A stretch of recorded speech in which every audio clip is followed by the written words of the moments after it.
Testing, testing, 1, 2, 3. Testing, testing, listen to me! Alright, that seems to work well enough.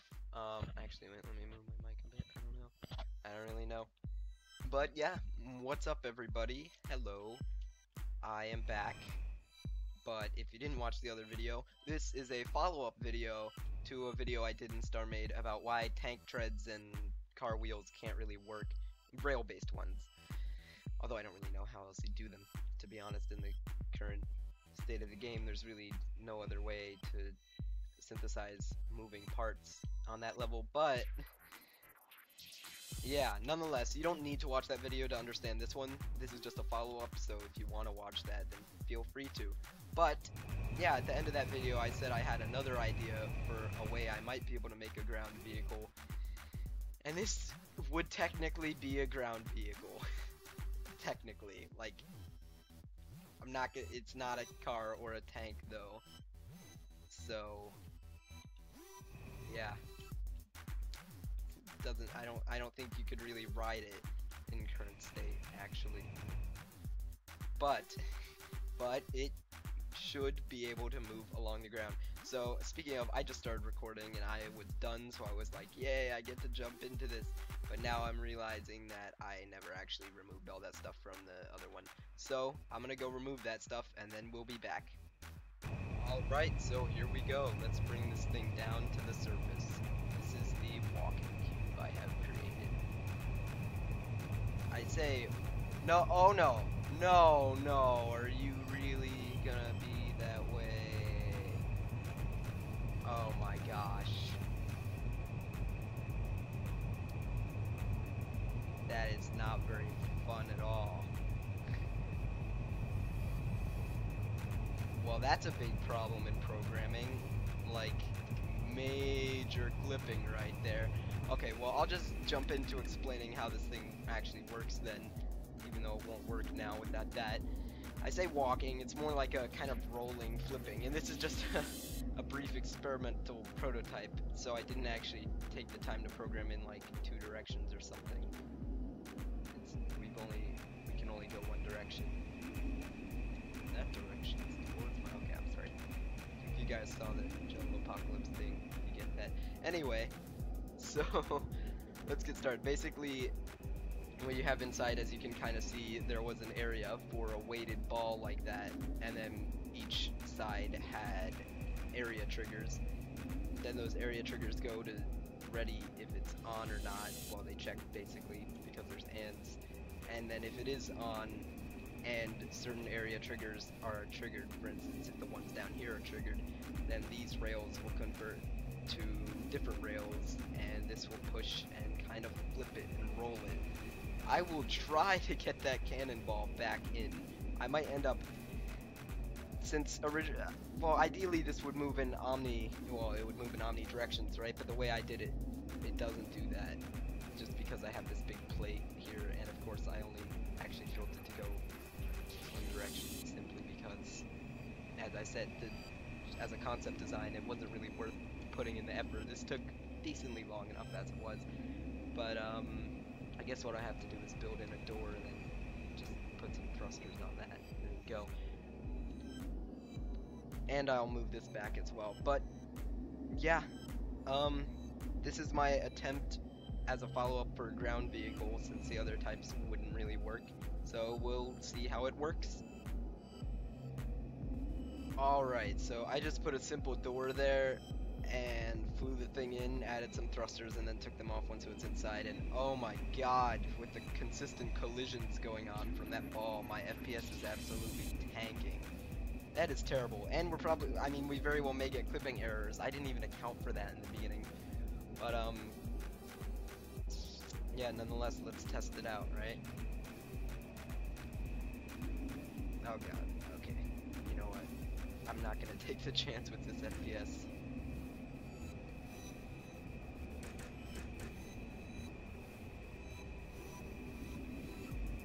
In fact, I'm not even gonna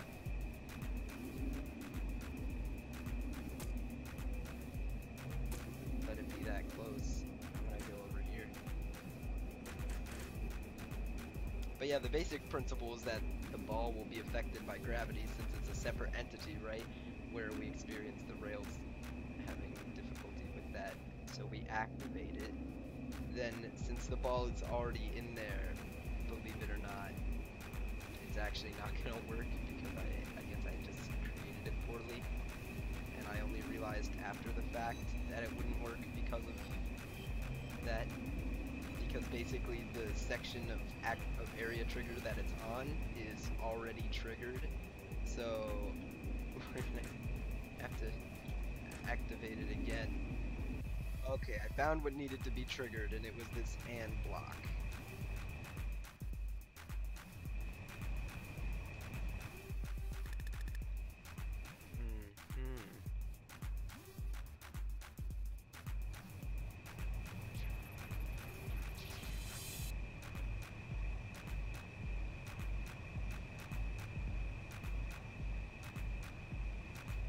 Okay, well I guess we'll have to go back and show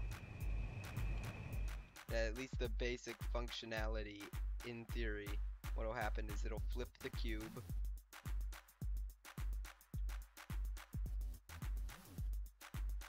It'll flip the cube. Alright, so I think this could work in theory. These are obviously not long enough for it to actually flip the cube. Let's see. No, wait, I do not want those on at the same time. Yeah, that's what I want to happen. And clipping. Okay, it can't work because of clipping. Once again, ground vehicles are thwarted. Okay. Well, in a game about creating spaceships, I suppose it's not too unrealistic that ground vehicles wouldn't be able to work very well. But actually, okay, what is that? Flap cycle. Where is the ball that is like lagging me out? Is it under here? Weighted ball.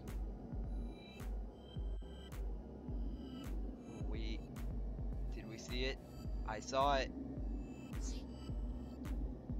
Where is it? Oh, it's still in there. The clipping undid itself.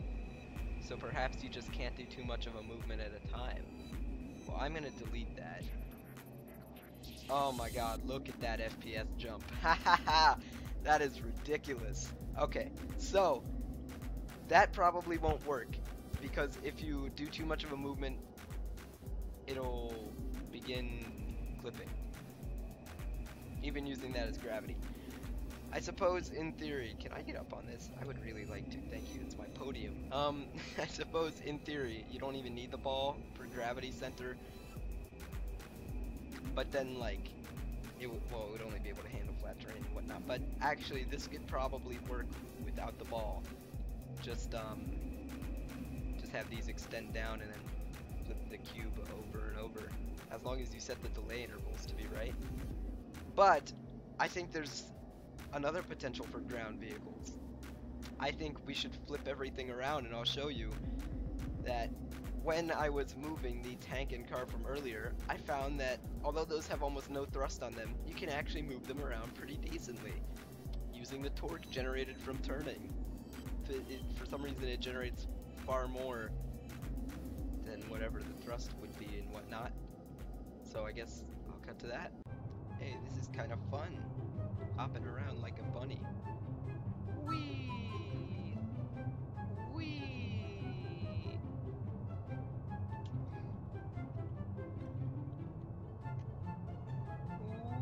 Whee! Whee! Whee! Aw, this isn't really working anymore. There we go, there we go. Ah, tank successfully moved. Yeah, alright, so that's the basic principle behind this. Well, and this is, BAM!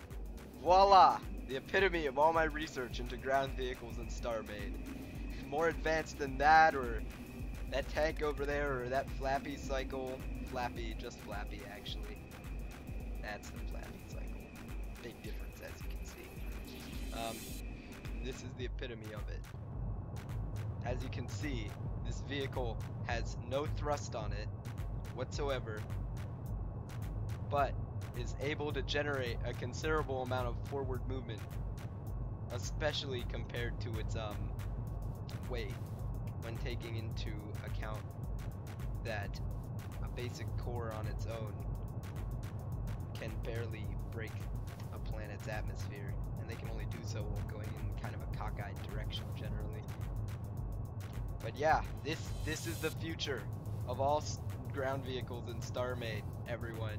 Get ready. You can't even do this with rails because it won't calculate right, or the rail will go through the planetary plates, which happened to me one time. That's, again, clipping. Thank you very much. But it's okay, because we have our bunny hop, and we can go anywhere with the bunny hop. So, anyway guys, thanks for watching. If you like this video, and yeah, well, leave a like then. If you want to see more stuff like this, then tell me in the comments and subscribe to actually see it. And if you want to see the other video, then go check that out. Thanks for watching, everyone. Once again, I'm a bit disappointed that this doesn't really work. What I think they should add is, like, see, there we go. We can get a little bit of air right there. It's like we're wearing Air Jordans. Air Orions, even better. Air Martians. What I think they should add is, well, would be basically a free rotating rail. So, a rotation rail that anything attached to it just automatically rotates, whether it's hit against something or if it's affected by gravity, but it won't rotate on its own. The rail itself doesn't do anything, it just gives an axis of rotation. That's what I'd like to see, because then we could actually build gravitationally based gyros and whatnot, and from that we could make like horizon lines for fighters and stuff like that. And the problem with the kind of methods you could do now is that since the core, well, since whatever you're using for your gyro isn't actually attached to the ship, then it's going to clip, and two, if you jump with it, I don't believe it'll jump with you. That doesn't really make any sense if it would. So that's what I'd like to see, because I mean, come on, gravitational gyros, how cool would that be? That'd be pretty cool. Anyway, once again, thanks for watching. Bye. Moving everything back so I don't get clipping errors when I log off and log back in. That would really suck. This car's really bouncy, so it kind of is a car even though it doesn't work. As disappointing as that was. Ah, beautiful. The tank's not as bouncy, but it's okay. I've got all the time in the known universe.